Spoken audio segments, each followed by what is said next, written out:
en büyük ihaneti Ürdün, Suudi Arabistan ve diğer Körfez ülkeleri Siyonist İsrail ile işbirliği içerisinde hareket ettikleri için onlar oraya yerleştiler. Beni İsrail hep ihanetle anılmıştır. Hep peygamberlerine karşı gelmişler. Hatta peygamberleri öldürmüşler. Bildiğiniz gibi Hazreti Ömer radıyallahu anh zamanında da yine bu Filistin toprakları orada Müslümanlar tarafından fethedildi. Hem Yahudilere hem Hristiyanlara orada kendi dinlerine göre yaşama imkanı ve hürriyeti tanındı. Ama onlar zaman içerisinde yine ihanet ettiler. Ve bu ihanetlerde de bildiğiniz gibi en son Haçlı Seferi dediğimiz ihanette de Selahaddin Eyyubi veya Selahaddin Eyyubi el-Kürdi tarafından kendileri tarafından bunlar oradan çıkarıldılar. O günden sonra zaman içerisinde Osmanlı Devleti oraya egemen oldu. O gün bugün bu devam ediyor. Yani bunlar kendi kuyularını kazıyorlar. İsrail bu düşünceyle hiçbir zaman gidemez. Filistin'den gelmiş birkaç şahsiyet vardı. Onlarla görüştüğümüzde de şunu ifade ettim. Filistin er geç bu Siyonist İsrailleri bu topraklardan çıkaracaklar. Bunda hiç kimsenin şüphesi olmasın. Biz göremezsek çocuklarımız göremezse torunlarımız, bu ilelebet eğer dünyanın ömrü biraz varsa, devam ediyorsa bir gün mutlaka bu olacaktır. Fakat yaptıkları bu zulümler, işkenceler kendilerinin faturalarını ağırlaştırıyorlar. Ve bunu şunu iyi bilmelidirler. Şu an ellerinde mevcut olan silahlara güvenerek bunu böyle yapıyorlar. Tek taraflı bir takım kararlar alıyorlar. Bu kararların hiçbir önemi, hiçbir kadri kıymeti yoktur. Onların bir planı, programı varsa Allah'ın da bir planı, programı vardır. Mescid-i Aksa Müslümanlar için çok önemlidir. Zira Peygamberimiz Aleyhisselatü Vesselam bir mübarek sözlerinde buyururlar ki yeryüzünde 3 mescid için yola çıkılır. Bunlardan biri Mescid-i Haram, Mekke'deki Kabe'dir. Bir diğeri Medine-i Münevvere'deki Mescid-i Nebevi'dir. Bir diğeri de Mescid-i Aksa'dır. Filistin topraklarında bulunan Mescid-i Aksa'dır. Onun için Mescid-i Aksa Müslümanlar için çok önemlidir ve çok ehemmiyet verilen bir yerdir. Er veya geç Müslümanlar buna sahip çıkacaklar. Bugün ister Fransızlar, ister İngilizler, ister Amerikalılar tarafından oraya yerleştirilmiş olan uşakları bir gün halk onları oradan indirecektir. Er veya geç bilinçlenen, şuurlanan halk bir gün dur diyecektir. İşte o zaman o sahte ve yerli işbirlikçi yöneticiler devrilecek, yerine o ülkenin gerçek sahipleri gelecek. İşte Müslümanlar o gün bu Filistin'de yapılan İsrail terörist örgütünün yapmış olduğu bütün suçlar orada masaya yatırılacak ve adil bir şekilde cezalandırılacaktır. Biz Yahudilere karşı değiliz. Biz Siyonist Yahudilere karşıyız. Ne zaman yeryüzü ıslah olmuşsa mutlaka bu Yahudiler tarafından ifsad edilmiştir, bozulmuşlardır. Yani Yahudilerin şu an dünya üzerindeki egemenlikleri de Osmanlı Devleti'nin yıkılışından sonradır. Müslümanlar tam 1914 senesi itibariyle alırsak bir asrı geçti. Müslümanlar başsız. Ama er veya geç Müslümanların bir başı olacaktır Allah'ın izniyle. İşte o zaman Yahudiler yaptıklarının hesabını bir bir vereceklerdir. Yani Trump ve Trump gibileri istedikleri kadar bağırıp çağırsınlar. İstedikleri gibi biz şu kararı aldık, bu kararı aldık demelerin hiçbir anlamı yoktur. Tarihte görülmüştür. Peygamberlere karşı gelenler, peygamberleri öldürenler, peygamberleri öldürmek için gayret edenler sonuçta peygamberler kazandı, onlar kaybetti. Yani er geç Filistin mutlaka hürriyetine kavuşacaktır Allah'ın izniyle. Onun için bu yakındır.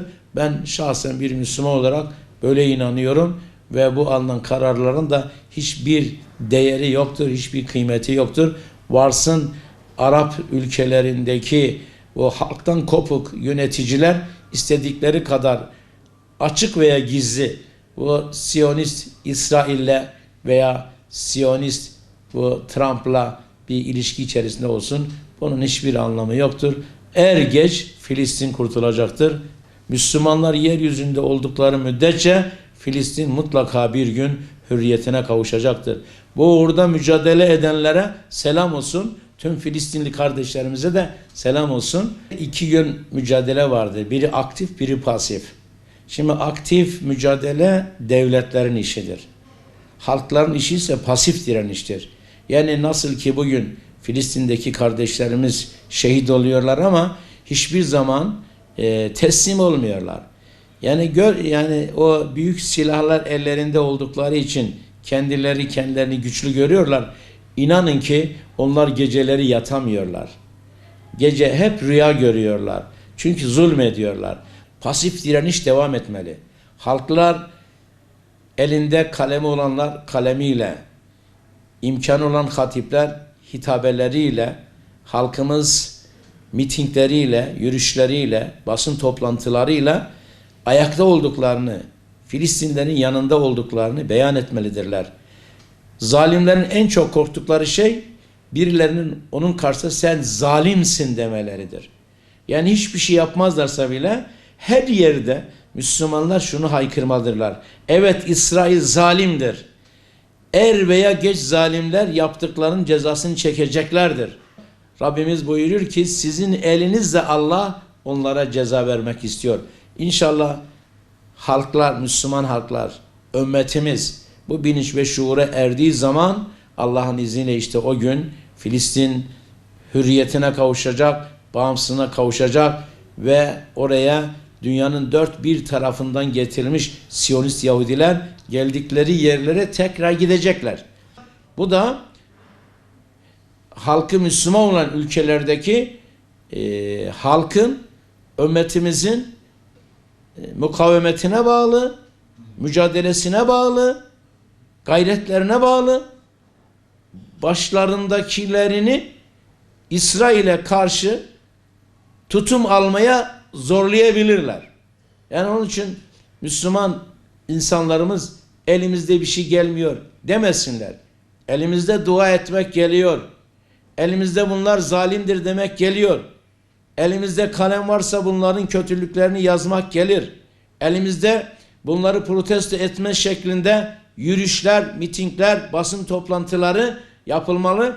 Her fırsatta imkan nispetinde zorunlu olmayan, meta dediğimiz zorunlu olmayan durumlarda da İsrail patentli malların kullanılmamasına da azami gayret göstermelidir.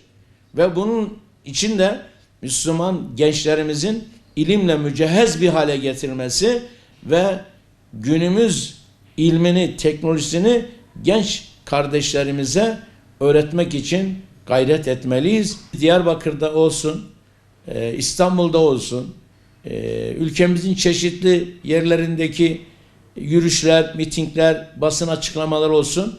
Yani mazereti olmayan her Müslümanın bu tür etkinliklere katılmaları, orada olduklarını göstermeli. Yani belki birileri bunda ne çıkar diyebilir. Emin olun ki sizin burada 3 kişinin, 5 kişinin bir yürüyüşü, bir mitingi, bir hareketi vallahi azim dünyadaki bütün Siyonistleri rahatsız ediyor. Gün gelecek Allah'ın izniyle bu pasif direnişler aktif direnişlere dönecek. Onun için dünyanın neresinde olursa olsun 3 Müslümanın 5 duyarlı insanın Müslüman olma şartı yoktur. Müslümanlar ve duyarlı olan insanların İsrail'in bu zulmüne siz zalimsiniz demeleri onların uykularını kaçırır ve onları rahatsız eder ve onları üzerinde büyük etkiler meydana getirir. Eğer birileri size bu yürüyüşlere, bu mitinglere katılmayın, bunun anlamı yoktur derse bilin ki onun arkasında Siyonist İsrail'in düşüncesi vardır. Sen eğer bir Müslüman olarak bulunduğu ülkede belli bir süre içerisinde sen eğer bir gayret göstermezsen, sen istirahatinden fedakarlık yapmazsan, sen o meydanlara girmezsen, biz zamanında bu tür mitinglere annemizle, babamızla, hanımımızla, çocuklarımızla, torunlarımızla biz bu yürüyüşlere, mitinglere, el ele tutuşmalara, başörtüsü olaylarına Malatya şahittir. Devletin bütün arşivlerinde olan bu resimler de şahittir. Onun için bunlar yanlıştır. Yani biz nerede mazlum varsa mazlumun dini, imanı, ırkı, mezhebi, meşrebi, inancı sorgulanmaz. Biz Müslümanız. Müslümanlar olarak biz her zaman her yerde zalimin karşısındayız. Karşısında olacağız. Bedeli ne olursa olsun. Onun için ben şimdiden bu gayreti taşıyan ve bu düşüncede olan, bu duyarlı olan Müslümanları ve duyarlı olan insanları tebrik ediyorum. Rabbim yar ve yardımcılar olsun. Selam Filistin için hem aktif hem pasif direnişte olanların üzerine olsun. Kudüs dün de bizimdi. Kudüs bugün de bizimdir. Kudüs yarın da bizimdir. Bizim olan bir şey birileri tarafından işgal edilmesi demek bizim elimizden çıkmış demek değildir. İşgal edilmiştir. Er geç Allah'ın izniyle hem Mescid-i Aksa hem bize göre işgal altında olan Mescid-i Nebevi hem bize göre işgal altında olan Mescid-i Haram, bunlar Allah'ın izniyle Müslümanların gayretiyle er veya geç asıl sahiplerine teslim edilecekler. Bunlar da hürriyetine kavuşacak.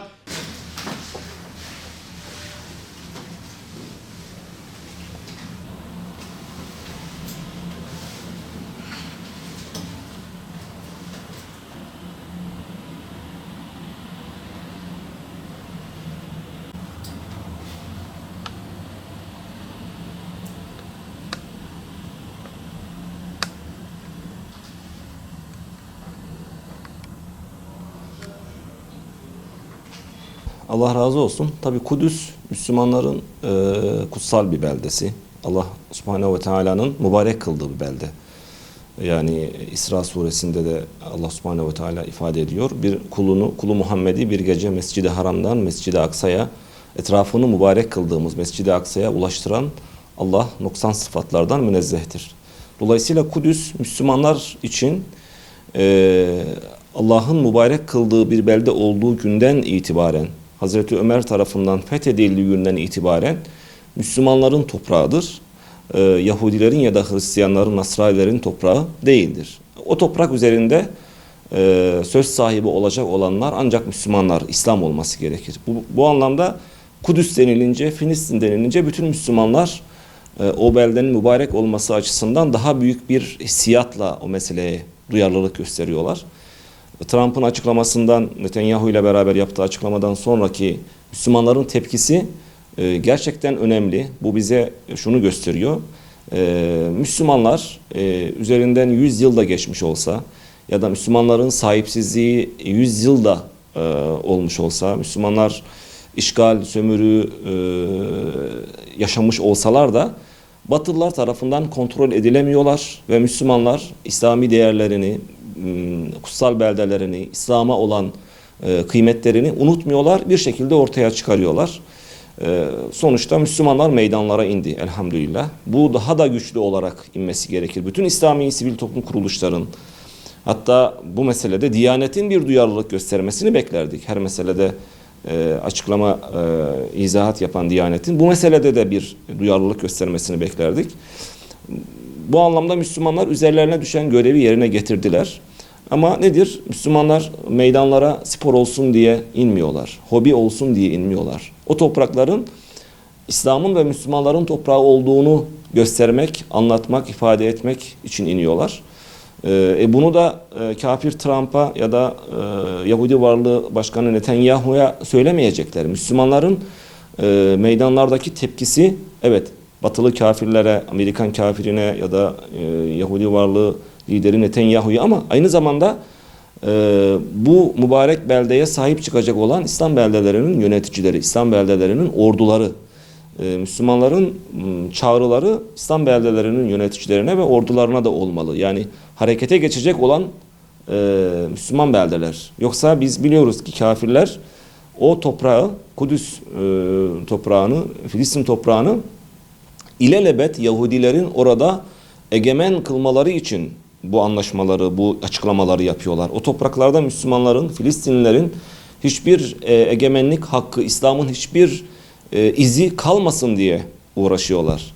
Müslümanların meydanlarda ortaya koyduğu tepki kafirleri korkutacak değil belki. Ama İslam orduları, Müslümanların beldelerinin yöneticileri yapacakları açıklamalarla, uygulayacakları yaptırımlarla, ortaya koyacakları tavırlarla, Müslüman beldelerin ordularının ortaya koyacağı tavırlar kafirleri korkutabilir. Geri adım atmalarına sebebiyet verebilir. Müslümanlar, sivil toplum kuruluşları, İslami cemaatler, İslami hareketler görev ve sorumluluklarını yerine getiriyorlar. Getirmeye de devam ediyorlar, getirecekler de. Bu kıyamete kadar böyle olacak. İslam ruhu Müslümanlarda olduğu müddetçe İslam akidesi Müslümanların kutsallarına yönelik saldırılara Müslümanlar sessiz kalmayacak. Esas olan burada sessiz kalan Arap liderlere söz söylemektir. 100 yılın anlaşmasına destek veren Mısır darbecisine söz söylemektir. İsrail'in varlığını tanıyan Türkiye'ye söz söylemektir. Yahudi varlığı, işgalcinin varlığını, devlet olarak varlığını tanıyan Türkiye'nin ve diğer Arap beldelerin yöneticilerinin tepki vermesidir, ses çıkarmasıdır inşallah. Allah razı olsun. Bütün Müslümanların Kudüs'e yönelik, Filistin meselesine yönelik duyarlılıklarını destekliyoruz. Bu mitinglere, bu tür toplantılara, bütün eylemlere, bütün basın açıklamalarına Müslümanlar yoğun iştirak etmeliler. Meydanlar Kudüs sevdalılarının, Filistin sevdalılarının tekbir sesleriyle dolsun taşsın ve batılı kafirler İslam ümmetinin, Müslümanların ölmediğini, hala canlı dipdiri bir İslam akidesine sahip olduklarını bilsinler. Filistin'i Selahaddinler fethetti, Hazreti Ömerler fethetti, Abdülhamitler korudu. Ama bugün işgal altında Filistin'i tekrar yeniden fethedecek Müslümanların canlı ve dipdiri olduklarını Müslümanlar, kafirler görsünler. Bu manada meydanların dolu olması, meydanlarda bu tür amellerin olması güzeldir. İnşallah biz de bütün Müslümanları bu tür etkinliklere, bu tür mitinglere, bu tür basın açıklamalara katılmaları için davetler yapıyoruz. Katılsınlar ve yoğun katılımlı eylemler, basın açıklamaları gerçekleşsin.